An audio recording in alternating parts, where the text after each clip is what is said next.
running, whether you're gonna throw a punch, whether you're gonna throw a kick, whether you're gonna do a power clean or a squat or anything, you always have to have core activation. Let's just show one more example here, George. Let's go and go down into the plank position. And this is one of those ones that you can kind of almost test if your core is activating just by holding this. Now, George's core is activating. We know this because of the alignment. We have ear, shoulder, hip. Everything here is nice and tight, and George's, he's contracted throughout. One thing if you'll notice here is that his body's not moving in and out. Although George is breathing, he's definitely, oxygen is going in and out of his body.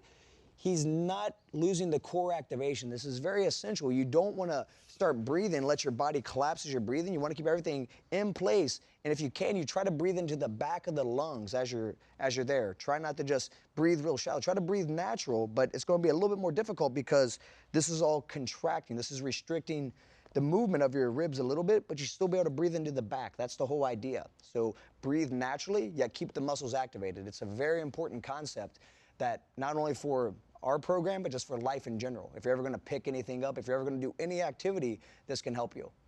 And that covers the basics of core activation.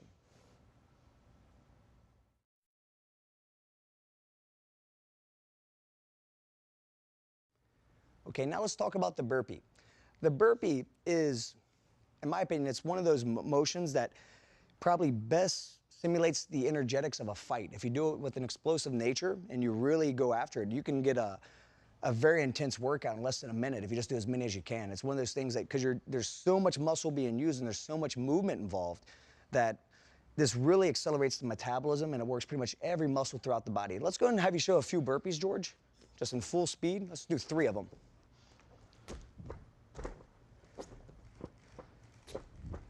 So if you notice, we have almost all those components we talked about. We have, okay, you can go and relax. We have squatting. We have sort of almost like a lunge. We have a plank position. We have core activation. We have jumping. We have a push-up. We have flexion of the spine. We have so much movement going on here. And for some people, well, actually for almost everybody, this is a difficult exercise. Absolutely. It's raise the heart rate. Yeah. And it's also pretty similar to a sprawl motion too, right? Like if someone were to try to take you down, it's almost like you're sprawling. You can say it's like a sprawl and also could be following by a takedown. The same push that you find during a takedown, it's the same push that you use when you come up. Yeah, so there's a lot of functional transfer, if you want to use that word. It's actually, that's actually a great way to describe it. There's functional transfer from this movement into what George does or what most athletes do. Now, for some people, the most difficult part might be the squat thrust. So let's just show the squat thrust component, George, where you just jump back and jump up, okay?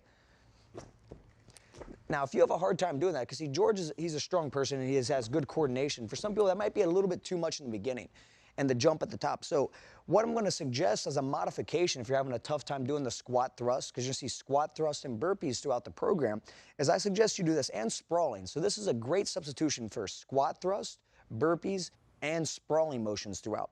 What I'd like to see you do is this. You just basically come down and try to get your hands onto the ground. You're going to step back with one foot, back with the other, back with the foot, back here, and then stand. That's a fine substitution. You'll find when you get used to it, you can build up speed, and then eventually you can get into the full motion where you hop back and you hop up. And that covers the burpee and the squat thrust.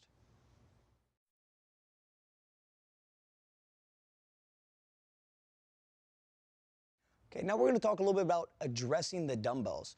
And what I mean by that is how we pick the dumbbell up off the ground. My recommendation for almost anybody, I even do this myself when I train, is to set my dumbbells on something about anywhere between knee to waist height. I prefer a chair or a table, or if I'm at a gym, I prefer like the rack itself. And the reason being is we don't want to come up to our dumbbells and try to pick them up like this. Now, throughout the program, you might notice, because we're doing real workouts, you might notice that happens. You might notice people set their dumbbells down. They are bending the spine. So you can be like, oh, that's a contradiction. But what happens when you have a strong core, you can get away with it. If I do this here right now, like I'm technically in bad posture, and look, I just did it the wrong way. But that's because I have a strong core. I'm able to do that. But if I'm deconditioned and I do this type of motion, I could hurt myself. And that's very important to realize that just because you can get away with it, you should try not to. You should always make it your objective to do everything the correct way. So as you get stronger and stronger, you can make a mistake, but to do it the correct way, this is what George is going to show now. This is how we want you to come down if you're going to pick your dumbbells off the ground. Notice how his back's in a strong, flat, neutral position, and that means his core is activated. Now, if you go up and you set your dumbbells back down, George, same thing. Notice he widens out his stance a little bit, then he drops them down, strong position, and that's how you address the dumbbell.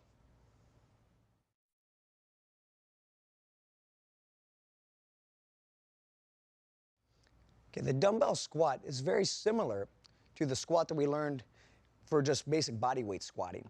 It's the same mechanics. The only difference is that now we have resistance added. So George is going to come up, address the dumbbells.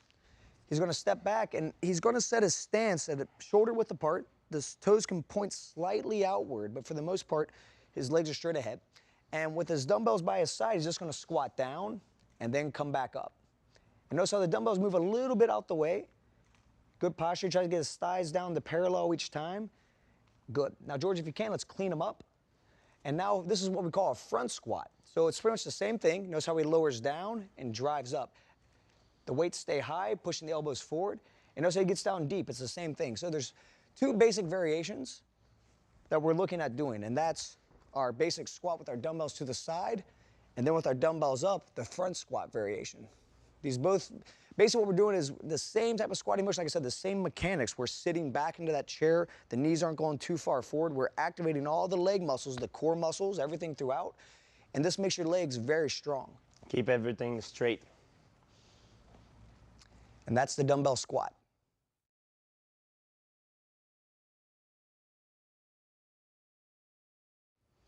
Okay, the dumbbell lunge is essentially the same lunge that we learned before, except now we're just adding resistance. The most common way that we're going to add resistance is just by holding the weights down by our side. Starting off, George, feet together. And let's go and do a lunge. Let's do all four directions, okay? Let's go forward, okay? Then we'll go with our lateral lunge to the side. Excellent. Let's go backwards now. And we'll do our cross back lunge.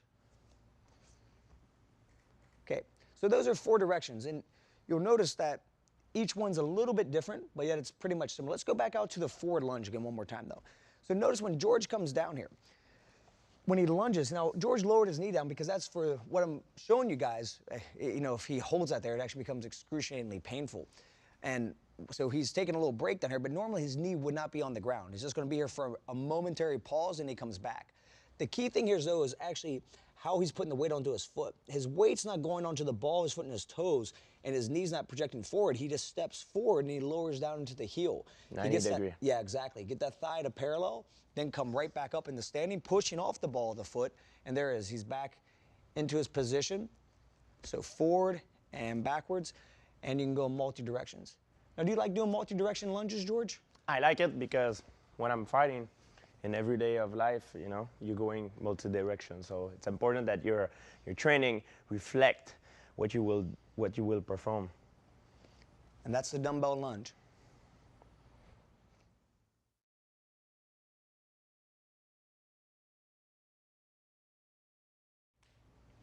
The dumbbell standing press is one of the best strength building exercises that we have for the upper body. What happens here is we want to maintain, first of all, let's go and bring the dumbbells up, George, to the rack position. That's what we call the rack position, okay? Meaning that we have them racked up top here. Now, very important here is that we don't want George extending at the spine. We actually want core activation. We're that key theme. We want to keep everything here in place. And then, George, let's just press them straight up with your palms facing. That's a basic standing press. Now let's do another repetition with a rotation. That's also an acceptable form of pressing. Yeah, rotating at the bottom. And now let's do a push press, which is an explosive form. Good. And let's do that one more time, George. So standing press, now a basic standing press, just straight up, good. Then rotating, and then the push press, where if you notice, he looks down as he presses up. The reason why he does it, you can even do that in your regular presses too, if you just wanted to develop this habit. What George is doing when he does this, he's clearing out more space back here in between his scapula so he can actually get better extension on his arms when he does that. So when I look down, I say, but I don't want to stay looking down. As I lower it down, I'll look up. Other thing is, you notice George, he's not doing this. He's not sticking his chest out to try to get his chest involved in all these other muscles to use more weight.